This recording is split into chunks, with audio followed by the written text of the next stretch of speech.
Olá, Sinara! Olá, tudo bem? Tudo bom, querida? Tudo bem, graças a Deus. Que bom! Vendo aqui o pessoal que está entrando para conversar com a gente hoje sobre esse assunto Sim, tão importante, que é o autoconhecimento e a gestão das emoções no ambiente corporativo. Hoje, pessoal, eu recebo então aqui a Sinara Duque, essa queridíssima coautora minha, que com muita alegria, com muita satisfação, aceitou o convite para participar desse projeto. O livro Gestão das Emoções no Ambiente Corporativo, que eu estou coordenando, e a Sinara é uma de minhas coautoras. E o capítulo dela reza a respeito do autoconhecimento e gestão das emoções no ambiente corporativo, totalmente alinhado com o tema principal do livro. Eu não vou me delongar muito, vou só saudar aqui. Olá, Mariana. Olá, Tair, Paulo Henrique, sejam todos muito bem-vindos. Pessoal, vocês que estão chegando, por gentileza, se vocês se sentirem à vontade, mandem coraçõezinhos aqui do lado, porque assim o Instagram avisa a mais pessoas que nós estamos nessa live, e aí a gente consegue chamar mais gente, mais pessoas para estarem aqui conosco, e também fazer com que essa live seja um sucesso total. Ela já é, porque a Sinara é uma pessoa muito querida, muito maravilhosa, muito experiente, e vai trazer conteúdo de altíssima qualidade aqui para a gente hoje. Mas se você puder, manda coraçãozinho. Se você puder também, manda no direct. Ah, conhece alguém que vai se beneficiar com esse conteúdo? Vai lá no direct, manda a flechinha para essa pessoa estar aqui conosco. E não deixe de fazer perguntas, considerações, colocar aí se você tiver alguma opinião. Na medida que a Sinara for conversando com a gente, vão colocando aí a opinião de vocês, porque assim a live é nossa, a live é de todos nós e ela vai ficando mais interessante, tá bom? Então, sem me delongar mais, eu vou passar a palavra para a Sinara, te dizendo desde já, Sinara, que eu te agradeço muito por participar do livro comigo, ter topado o desafio e também por estar aqui nessa live hoje. É uma satisfação imensa te receber. Então, a Sinara vai se apresentar e nós já vamos, então, iniciar o assunto principal da live. Seja bem-vinda, Sinara. Obrigada, Silvia. Primeiramente, um bom dia a todos, né? Te agradecer pela oportunidade de estar participando do livro. Foi uma honra receber esse convite e estar participando da live aqui hoje também. Vai ser muito maravilhoso, né? Vamos entregar um conteúdo muito interessante para o pessoal. Então, para o pessoal me conhecer, Oi? Oi?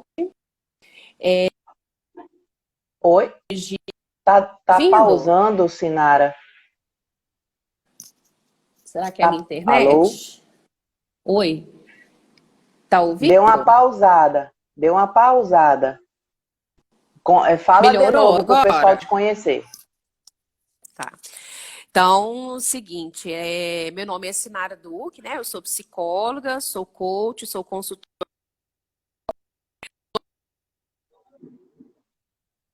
Ué, tá pausando. Tá pausando para vocês, pessoal? Fala aí para mim, ou só sou eu que estou vendo pausado aqui? Fala para mim, se vocês estão. Agora ela piscou, eu comecei Joinha a aí vê-la está novamente, ok ou não? mas pausou de novo. Vão falando aí, pessoal, se vocês estão me escutando, me vendo, escutando e vendo a Sinara, por favor, alguém escreve aí para mim nos comentários se está conseguindo me ver e se está conseguindo ver a Sinara também, por gentileza. O pessoal colocou que Sim, sim, sim. pois é. Aqui para mim você pausou um pedaço, mas vamos lá. Vamos. Então, retomando aqui, né? Então, eu sou Sinara Duque, eu sou psicóloga, sou coach, sou consultora organizacional. Eu estou localizada aqui em Divinópolis, interior de Minas Gerais, fica próximo a Belo Horizonte. E atuo hoje com consultoria organizacional dentro das empresas, com um foco específico em desenvolvimento de lideranças. E também sou representante do Instituto Mentor Coach aqui na minha cidade, com formações em coaches, PNL, treinamento e desenvolvimento humano. Que legal, muito bom. Vocês viram, então, que a Sinara é bastante experiente, tem bastante formações, muitas formações. O fato de ser psicóloga também, não é? Colega minha. Então, falar de autoconhecimento e gestão das emoções vai ser muito tranquilo para ela. Então, Sinara, pessoal, antes de passar a palavra aqui para a Sinara, quero agradecer os OKs de vocês, os comentários. Vão mandando coraçãozinho. Obrigada para vocês que estão chegando aí. Avisem a mais pessoas que nós estamos aqui ao vivo. E eu queria iniciar te perguntando, Sinara, como é que por que você chegou nesse tema, né, no seu capítulo, autoconhecimento e gestão das emoções? Que ponte, que link que você faz entre as duas coisas? Bom, o que me motivou a estar definindo, né, esse tema, quando eu recebi o convite para estar participando do livro, foi baseado na minha experiência profissional dentro das organizações de quase 20 anos, acompanhando, às vezes, né, a dificuldade de muitos gestores, de muitos líderes com relação a essa questão do autoconhecimento e do desenvolvimento da inteligência emocional. Porque a gente percebe, às vezes, que as pessoas têm um ótimo nível intelectual, têm um ótimo nível técnico e o que a gente chama hoje, né, que são as soft skills, às vezes não são bem desenvolvidas, não são bem aprimoradas.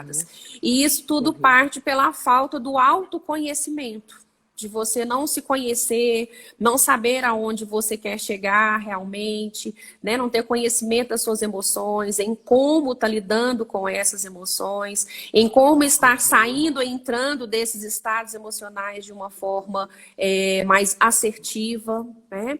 Então, a escolha pelo tema foi baseado nessa experiência e nessa vivência que eu tenho do mundo organizacional. Muito bem. E o que você diria para a gente? O que você vê nos seus treinamentos, no seu contato, enfim, com o mundo empresarial, com o mundo corporativo? Quais são as principais dificuldades que você enxerga nas pessoas? Eu depois quero falar um pouco do meu capítulo, ele se alinha totalmente a isso que você está falando.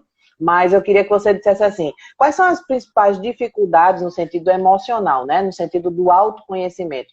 É porque é porque as pessoas não conhecem a vida emocional, é porque as pessoas realmente não olham para ela, né? E para dentro de si mesmas.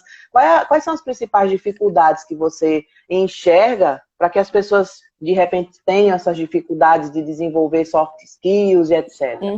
Sim. Bom, uma das principais dificuldades, né, sem ser repetitiva, mas é essa dificuldade mesmo no autoconhecimento mesmo. É de não se conhecer, é de não ter acesso às suas emoções, de não saber qual que é o seu padrão de pensamento, se você é uma pessoa que às vezes, né, tem um locus interno ou um locus mais externo ali do ambiente, né? Então, acho que a principal dificuldade realmente é de ter acesso, né, a essas emoções. Eu vejo que hoje, a cada dia mais, né, a inteligência emocional ela tem sido um diferencial muito grande no ambiente corporativo, porque mediante a tantas incertezas que a gente está vivendo agora mais do que nunca, só as competências técnicas não vão ser necessárias, já não são mais necessárias. Hoje a gente percebe que muitas organizações já veem essa questão da inteligência emocional como o principal fator diferencial na hora até de fazer as contratações dos profissionais. Às vezes optam muito mais por contratar uma pessoa que talvez tenha suas habilidades técnicas menos desenvolvidas e a emocional esteja um pouco mais desenvolvida. Porque a gente sempre parte do pressuposto que o conhecimento técnico, a habilidade técnica, ela é algo que é mais fácil de você trabalhar, de você adquirir. Logicamente que tudo vai depender da sua vontade, do seu esforço, né?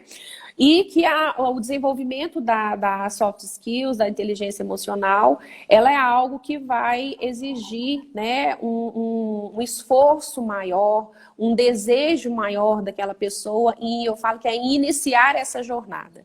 E eu sempre falo que quanto antes a pessoa inicia essa caminhada, melhor é. Mais cedo ela vai se beneficiar dos frutos, dos resultados, e que isso não vai servir só para o ambiente profissional, organizacional. Eu acho que no primeiro momento ela se auto-beneficia com isso e depois isso se reflete, né, no ambiente onde você está, para sua família, para o universo corporativo, enfim. E que é uma jornada que uma vez que você entra nela, você nunca sai, né? Porque a gente sempre vai tendo acesso, né, a diversas situações, a gente vai sempre buscando estar aprimorando a cada dia mais para a gente poder dar sempre o nosso melhor e, acima de tudo, né, estar bem com você mesmo. Porque você estando bem com você mesmo, você se sentindo realizado, você realmente consegue externar isso para o seu ambiente.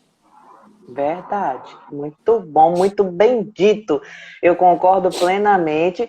Acredito que realmente o autoconhecimento parece um palavrão, né? Ainda, infelizmente, na nossa sociedade, as pessoas até entendem às vezes mal, né? Hoje eu me preocupo um pouco com a banalização de alguns termos, né? Como, por exemplo, uma vez eu recebi uma pessoa, uma paciente que tinha estado numa palestra e ela tinha ouvido falar sobre crenças limitantes. E aí ela então identificou lá uma crença limitante nela, só que isso não fez ela mudar o comportamento. Ela identificar não fez ela mudar o comportamento.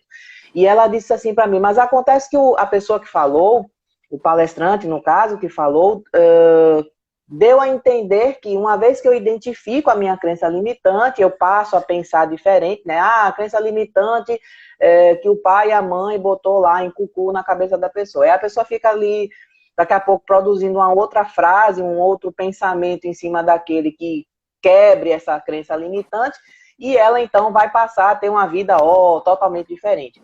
E a gente, nós que somos psicólogas e que trabalhamos, não é? Eu não sei se você já clinicou, mas eu particularmente que clinico, então nós sabemos que não é só você identificar uma crença limitante, né? Identificar, às vezes, é a parte até um pouco mais fácil. Claro que tem aquelas que estão muito inconscientes, mas tem aquelas que são, às vezes, até conscientes, mas não é só identificar que vai fazer você conhecer a você mesmo, que vai fazer com que você até transponha, né, consiga transpor essa dificuldade. Então, o autoconhecimento é algo mais profundo, é algo mais intenso, né, e também mais complexo, não é simples, não é uma fórmula mágica, né?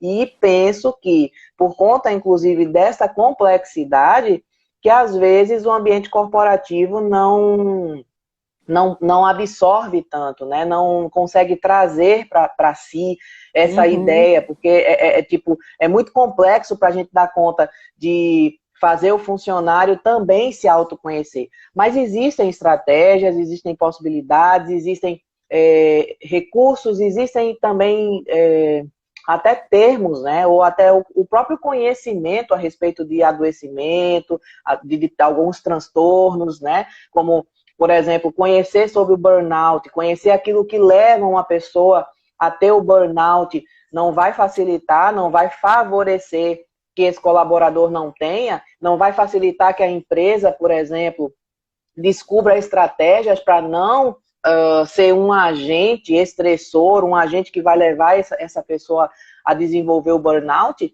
Claro que sim.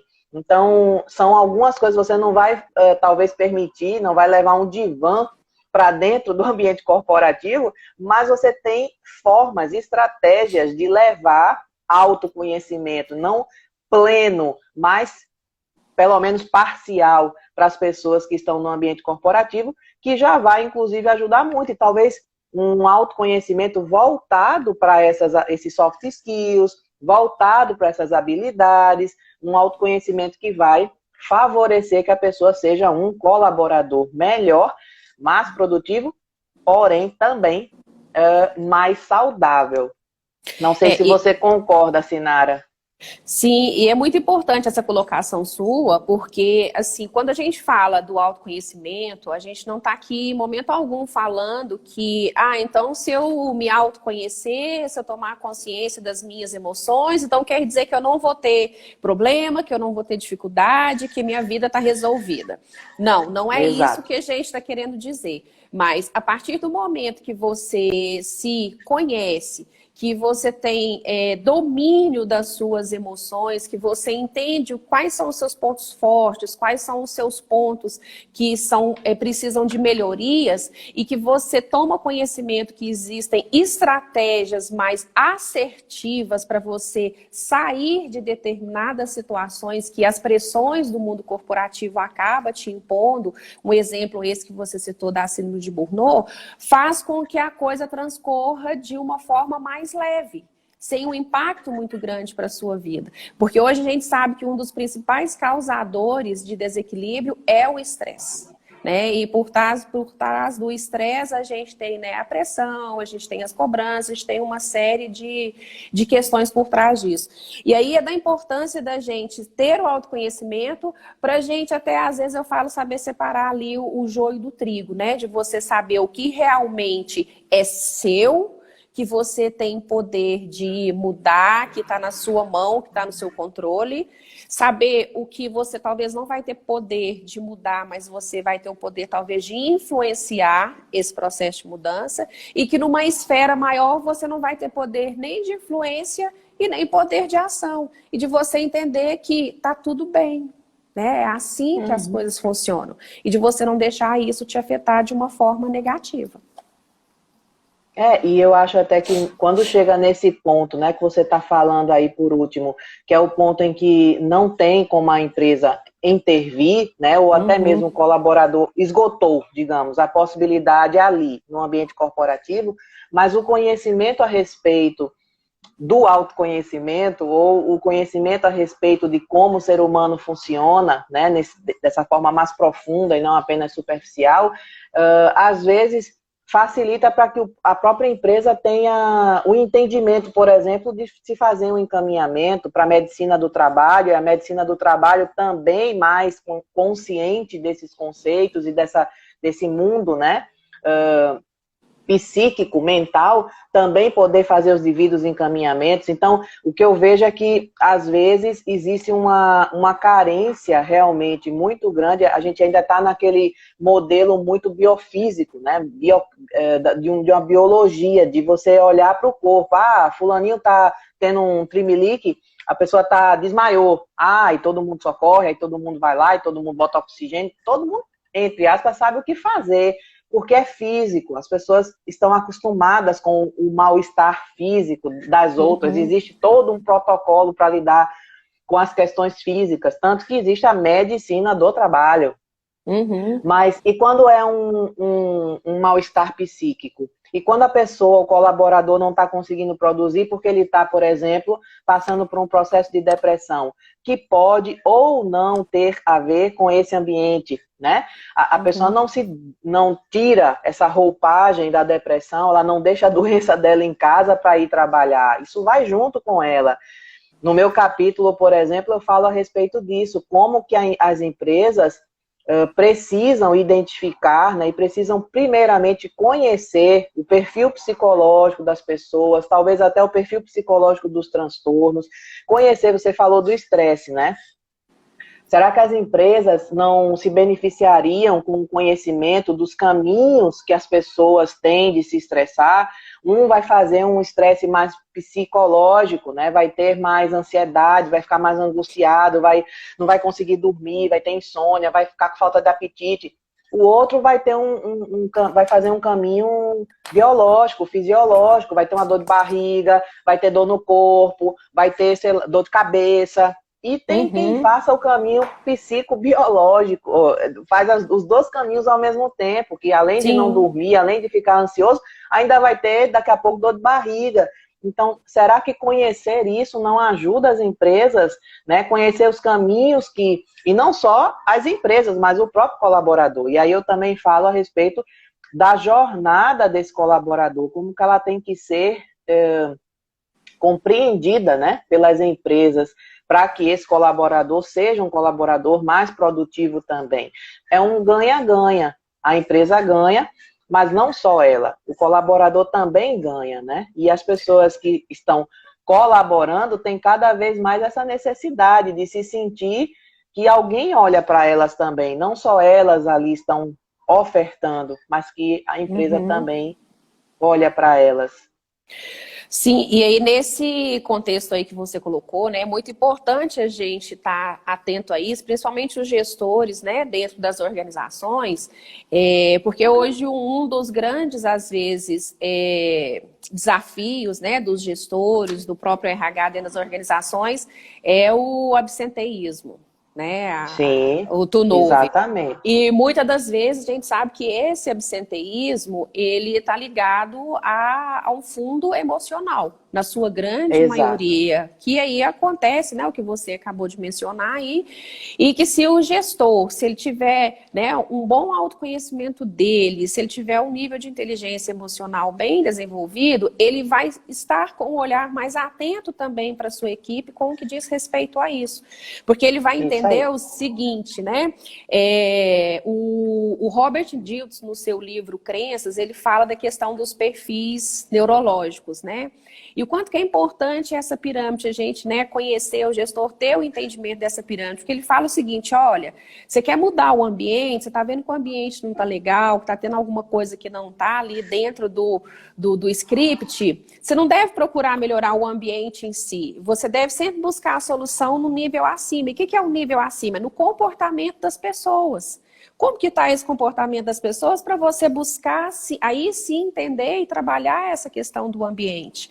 No nível acima, se você quer procurar desenvolver o comportamento das pessoas, quer melhorar o comportamento, não adianta necessariamente você querer atacar diretamente o comportamento. Vai no nível acima, ver quais são as habilidades, as competências que essas pessoas precisam desenvolver, precisam adquirir, para aí sim o nível de baixo, que é o comportamento, ele conseguir ter uma melhora.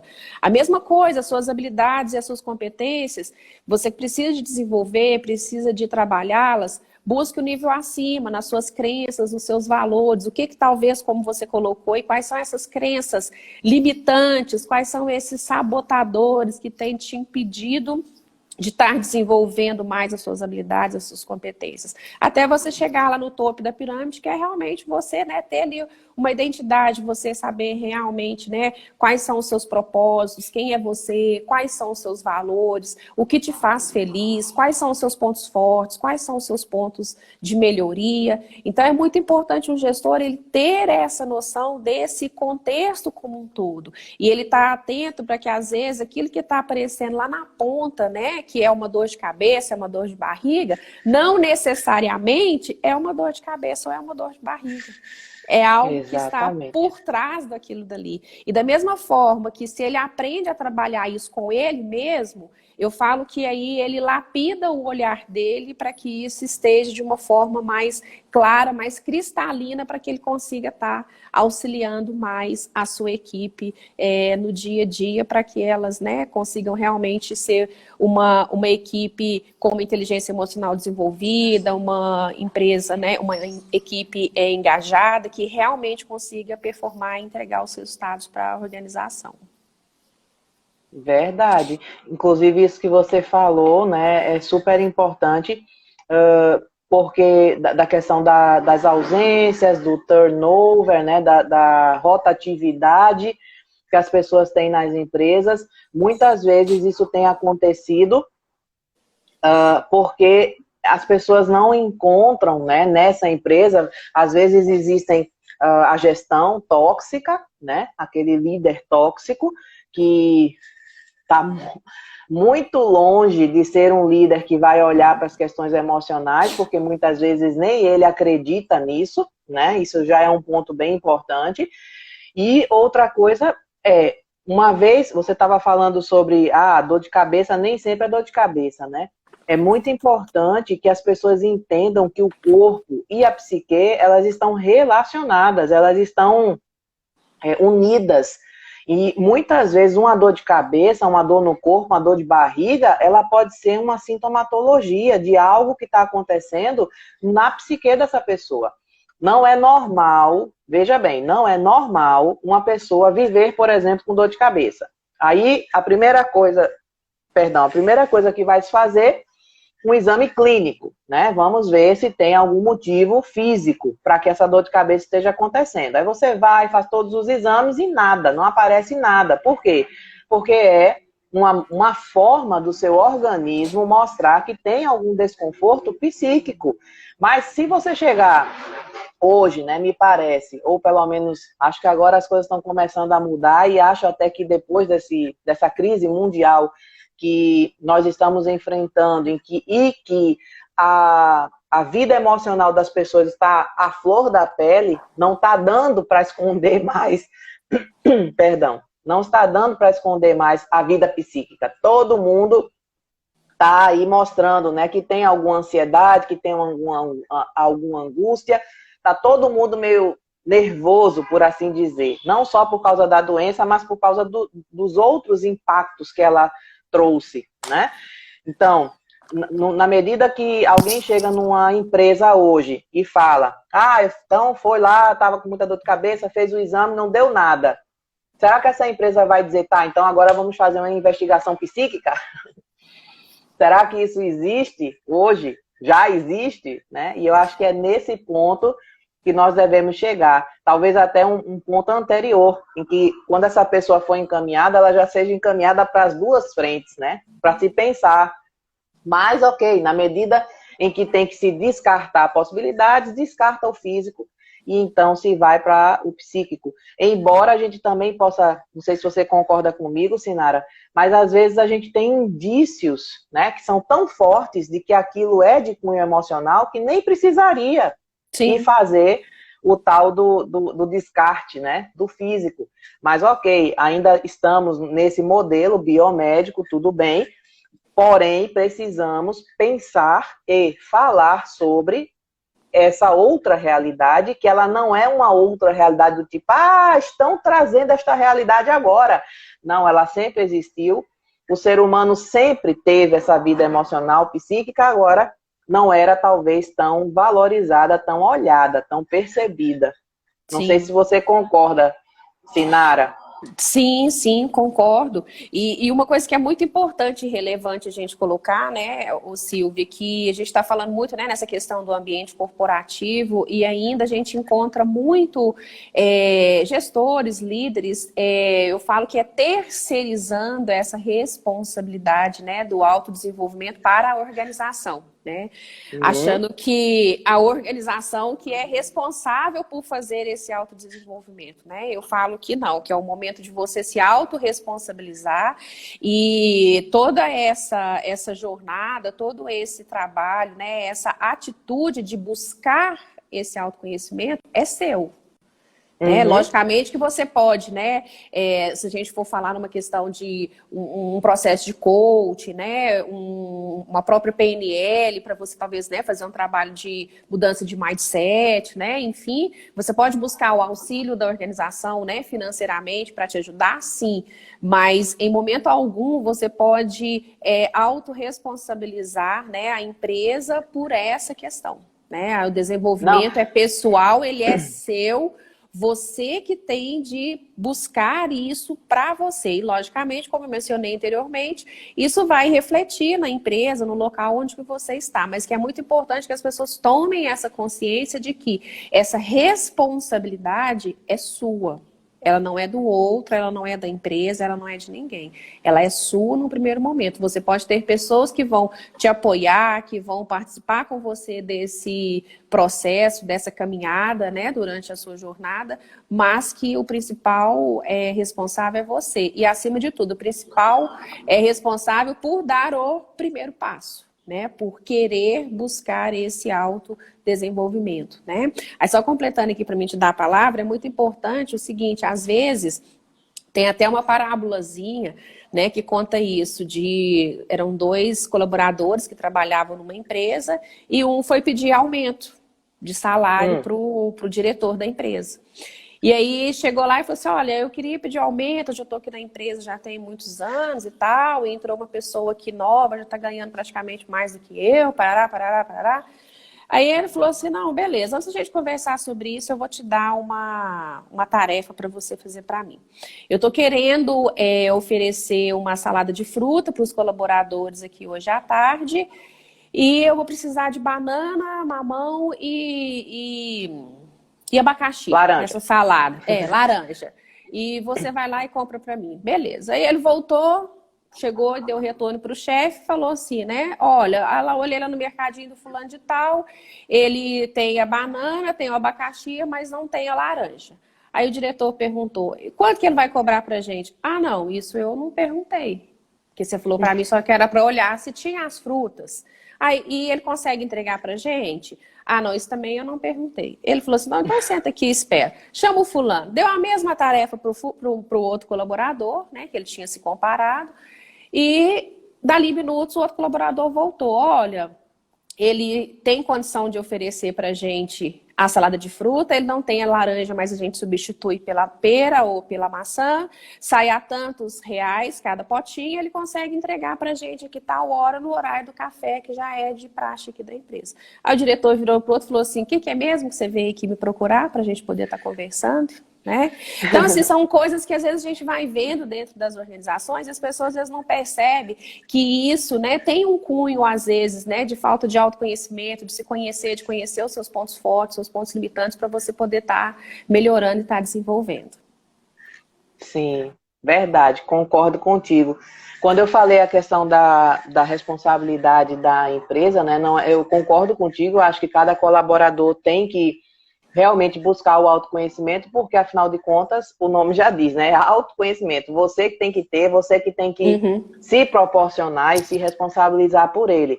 A minha questão com relação a como que nós podemos pensar no papel da empresa nisso tudo, não é necessariamente que o colaborador vai esperar que a empresa proporcione para então ele, então que nem esse cara aí, né? Ah, tá, então eu vou agora, por causa disso, né, ser mais proativo, que nem o fulano lá que foi e já resolveu tudo.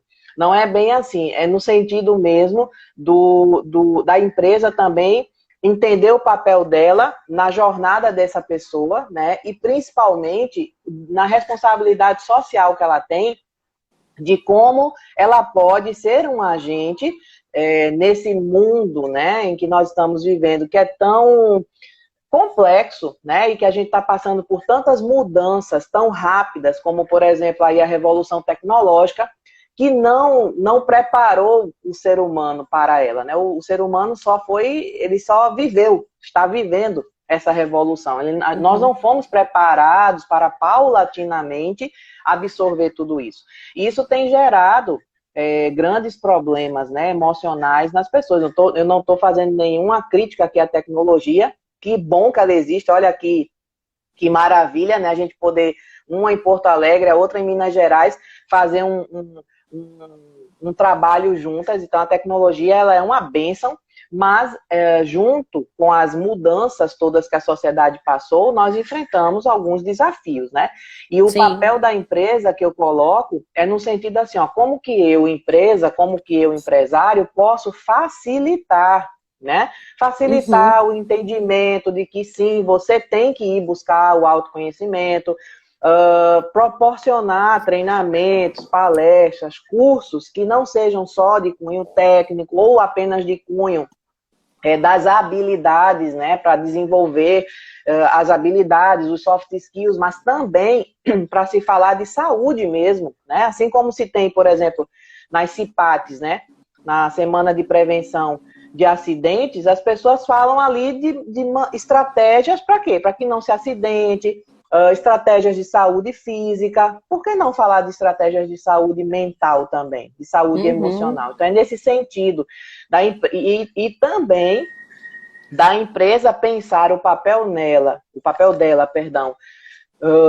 no autoconhecimento do outro, no sentido de como é que eu, empresa, estou favorecendo ou desfavorecendo as pressões, as cobranças exacerbadas, ou seja, eu recebo um colaborador que chega para mim, talvez saudável, e eu devolvo como? para a sociedade a partir das minhas práticas? Então, qual é a responsabilidade social das empresas? Então, é nesse sentido que eu falo, né, desse poder que as empresas têm de ser um agente de transformação na sociedade também, por que não? Né? Não que eles sejam responsáveis por, até porque, por exemplo, se tem um colaborador, ele está deprimido, o próprio médico do trabalho já disse, ó, tu tem que ir procurar um psicólogo, tem que ir procurar um psiquiatra. Esse colaborador vai se ele quiser. A empresa não tem como obrigar, né? Mas ter essa pessoa que é ali, que vai apontar, que vai minimamente até encaminhar, é fundamental. É muito importante. Então, é mais nesse sentido, né? Pessoal, vão deixando aí os comentários de vocês, mandem coraçõezinhos. Nós estamos nos encaminhando para o final da live e eu quero que vocês façam perguntas aqui. Vamos aproveitar a expertise da Sinara, todo o conhecimento que ela tem. Quero agradecer a quem chegou aí, ó. A Márcia, Mone Galvão, Inês, Tatá, Cris, Léo, e Sustentabilidade, Felipe, oi Diogo, querido, Márcia Freitas, Camila, eu acho, que aqui sumiu para mim. Isso, Camila. Muito obrigada, pessoal, pela participação de vocês. Mandem coraçõezinhos e mandem perguntas, mandem comentários, se vocês tiverem para fazer. Então, Sinara.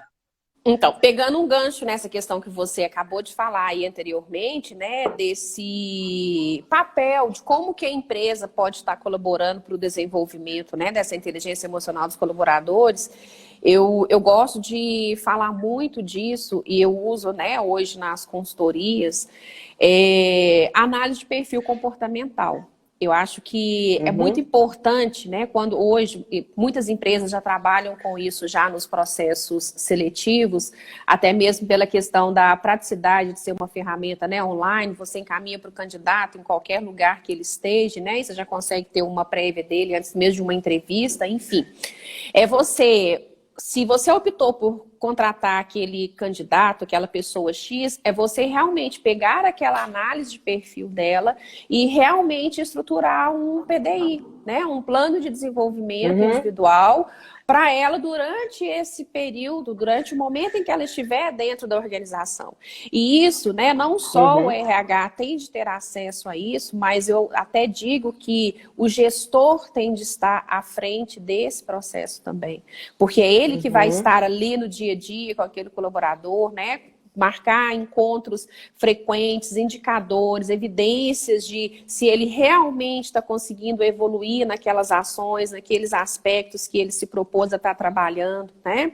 É lógico que isso no ambiente, à medida que ele for evoluindo, isso vai sendo manifestado, mas é importante você ter uma coisa ali formal, realmente, para você medir, né? E, acima de tudo, comemorar as vitórias, né? Porque, às vezes, as pessoas, quando estão num processo de autoconhecimento, quer mudar da noite para o dia. Né? É importante a gente falar que isso também não é uma mudança que acontece, não é um processo que acontece da noite para o dia. Né? É algo que ele é gradativo, mas que é muito gratificante, né? E muito prazeroso esse processo.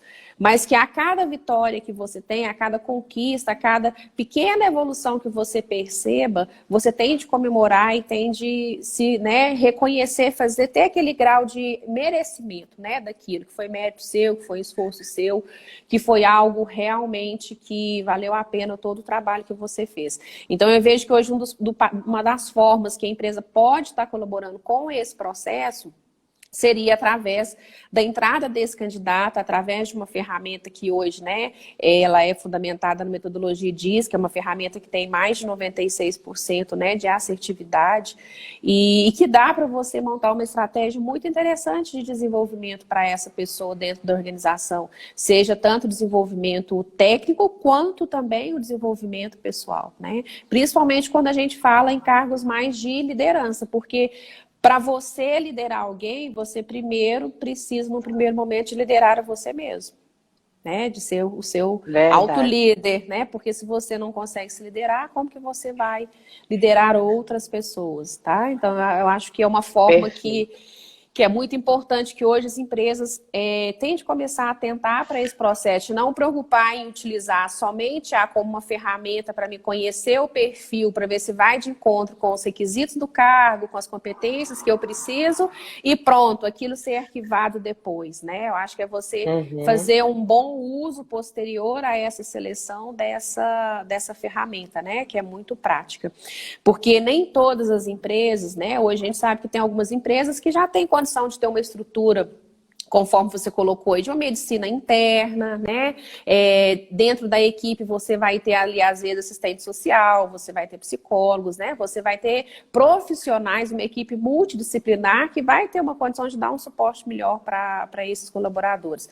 Mas a gente sabe que isso não é a realidade da maioria das empresas, né? Então, uma das formas seria, acho que através dessa ferramenta de perfil comportamental.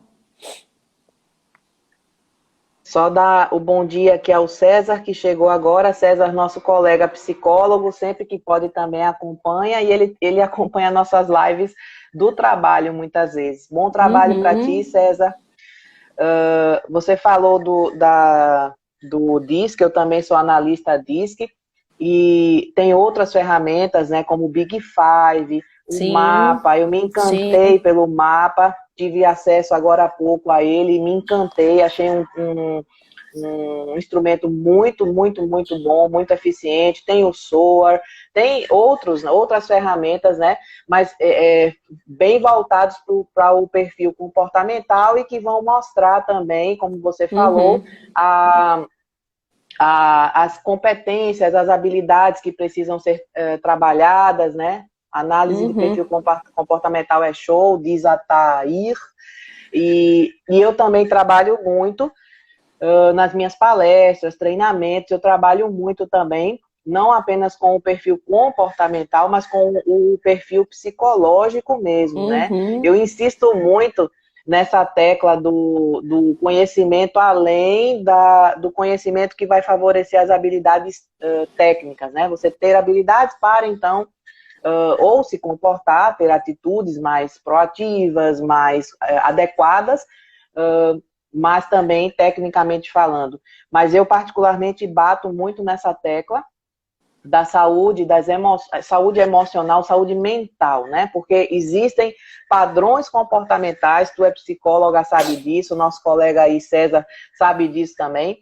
Existem padrões comportamentais que são, muitas vezes, né, dentro de um perfil psicológico que inclui a vida da pessoa, inclui, às vezes, até as questões genéticas da pessoa, tendências, né? Por exemplo, a pessoa tem uma tendência à depressão. Eu acho que são informações que as pessoas têm que começar a ter mais consciência de que elas podem ter acesso, assim como tem o DISC, que nem você falou, né, que mostra se a pessoa é mais dominante, etc. Tem, por exemplo, outros instrumentos, outras formas de você saber, será que você é uma pessoa que tem tendência a fazer um processo depressivo? E se você tiver esse conhecimento, né, qual vai ser a vantagem disso para a empresa? No meio ali da live, a Sinara estava falando que o absenteísmo é muito grande hoje, o turnover também dentro das empresas, e um dos motivos são as questões emocionais, porque questões físicas não afastam tanto as pessoas, às vezes, a não ser realmente acidentes, coisas assim. Mas as questões comportamentais, emocionais, afastam muitas pessoas e, às vezes, tem como você prevenir que você desenvolva. Você pode até ter um perfil, uma tendência a ter, porque sua mãe teve, sua avó teve, seu pai teve depressão, por exemplo, ou toda a família é uma família de ansiosos, mas se você conhecer isso, se você entender, se você primeiro se conscientizar disso, a chance de você desenvolver é menor e a chance também de você saber lidar com isso, ainda que você desenvolva, é muito maior. Então, a análise do perfil psicológico, que é o que eu particularmente falo no meu capítulo, né? Eu adoro também o DISC, o mapa, o Big Five, adoro, sou super fã desses instrumentos, mas eu apelo, né, para essa observação do perfil psicológico, do perfil também das tendências, né, emocionais das pessoas, porque nós somos seres humanos, carregamos essas tendências em nós. Não é algo que a gente possa, inclusive, escolher muito, mas a gente pode lidar com isso muito bem. A gente pode aprender a lidar com isso e o mundo vai ser muito melhor, não só no meio corporativo, mas na sociedade como um todo, se nós nos conhecermos. Por isso que a importância do autoconhecimento, né? Tanto das habilidades, tanto dos pontos fortes, dos pontos fracos, das crenças limitantes, mas também das tendências. Eu tenho tendência a ser ansiosa, deprimida, a própria questão da vulnerabilidade, né? A pessoa, o neuroticismo, como que está? Eu tenho uma tendência a não ficar estável emocionalmente. Tudo isso a gente pode desenvolver, trabalhar e também dentro das empresas, por que não? Sim, sim. Sinara, querida, sim, por favor. Complementando essa questão que você colocou, né, da análise psicológica, é importante, né, e isso faz parte do processo do autoconhecimento, porque uma vez que você não só, né, tem consciência das possibilidades que você pode vir desenvolver, mas quando você percebe como que isso se manifesta no seu corpo, como que essas emoções se manifestam, né, você começa a ter controle dessa situação. Você consegue lidar melhor com isso de uma forma emocional mais assertiva. Exato. É a mesma coisa de alguém que, por exemplo, vou dar um exemplo bem superficial, né? Mas uma pessoa que, por exemplo, desenvolve a diabetes e ela aprende, né? Ela sabe a hora que ela tem que tomar insulina, ela sabe, por exemplo, quais são as sensações que ela sente quando ela tem alguma coisa errada, ela já se antena, diz, opa, tá na hora, ou então, opa, tá na hora de eu ir no médico. Ela já entende, ela passa a conhecer. E quando ela conhece, é muito mais fácil ela saber o que fazer com ela mesma do que uma pessoa que está passando na rua e de repente vê ela suando frio, sentada num lugar, daqui a pouco quer até ajudar, mas de uma maneira que não vai ser eficiente.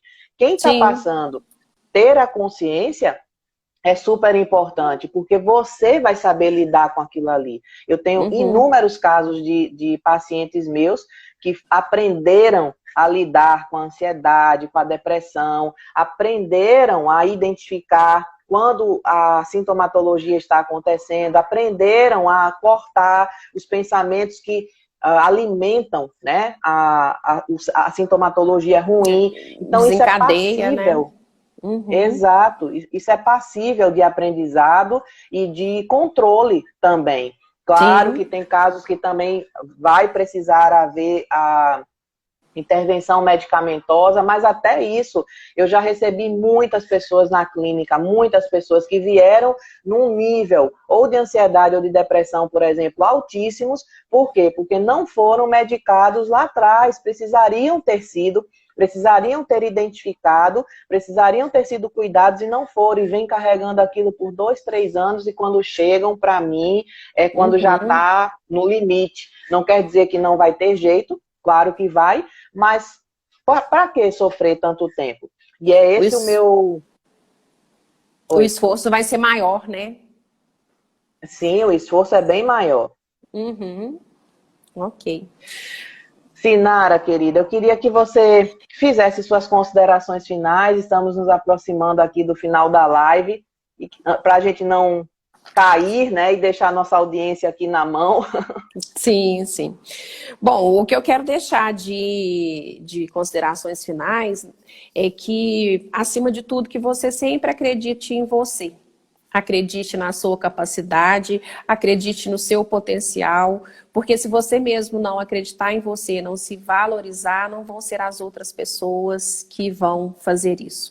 E isso é um processo muito importante no processo do autoconhecimento. É você saber que você não é perfeita, que você tem as suas limitações e tudo bem. É isso que eu gostaria de deixar, né? Que isso faz uma diferença muito grande durante a jornada, você entender que você pode, que você é capaz, que você tem as habilidades, que os recursos todos que você precisa está dentro de você, basta você descobrir a forma de estar acessando cada um deles e de você entender também que você não é perfeita e que você não precisa se cobrar tanto da forma que talvez você se cobre, né? Então, isso te traz um empoderamento muito grande, né? Para você iniciar essa jornada do conhecimento, do autoconhecimento, que é uma jornada maravilhosa. Você vai colher muitos frutos com ela. Então, seria isso. Verdade. Então, Fantástico, muito bem. Quero te agradecer a oportunidade de estar participando da live com você, agradecer os nossos seguidores aí que puderam estar presentes conosco aqui hoje, nessa manhã. E daqui uns dias em breve, né, Silvia, nós vamos estar com o lançamento do livro, né? Exatamente. O nosso livro Gestão das Emoções no Ambiente Corporativo já está, inclusive, com pré-venda na Amazon. Se você quiser, claro, você não vai poder receber o livro agora. É por isso que é uma pré-venda. Mas já está com um valor diferenciado, inclusive. Quem quiser já pode ir lá na Amazon. Gestão das Emoções no Ambiente Corporativo. Você já pode comprar com um bom desconto. E quero te agradecer, Sinara, dizer que é muito bom ter você com esse capítulo tão especial no livro. Um capítulo que realmente... chama as pessoas para o entendimento desse autoconhecimento, para essa gestão emocional, como um ponto super importante para a produtividade e para a boa convivência no ambiente corporativo, né? Para a saúde, para a qualidade de vida, né? Porque, afinal de contas, a gente está falando isso tudo para quê? Para que as pessoas tenham qualidade de vida, que a vida... a jornada de trabalho não seja a jornada de trabalho, mas seja a jornada de trabalho, seja aquele momento especial do seu dia que você viva no ambiente corporativo também com qualidade e com saúde. Te agradeço muito, Sinara, obrigada. Eu que agradeço. Mais uma vez, obrigada a todo mundo que esteve aqui conosco, obrigada pelos comportamentos, pelos comentários. É porque eu vi a Thaís falou aqui, análise do perfil comportamental é show, e aí eu coloquei, falei do comportamento. Enfim, obrigada pelos comentários, obrigada pela participação, e a gente se vê por aí. Amanhã, se Deus quiser, eu vou estar com a Flávia Giacomelli, convidada por ela para falar do meu capítulo, já que todo mundo vem aqui e fala dos seus capítulos, a Flavinha generosamente me chamou para conversar com ela sobre o meu capítulo amanhã, 7h07 da noite, no perfil da Flávia Giacomelli. Eu espero que vocês possam estar lá conosco. Vamos falar um pouquinho mais sobre esse livro maravilhoso que é o meu xodózinho. Gente, obrigada por tudo, obrigada por estarem aqui conosco e até a próxima. Obrigada, Sinara, mais uma vez. Eu que agradeço, Silvia, pela oportunidade. Um grande abraço a todos.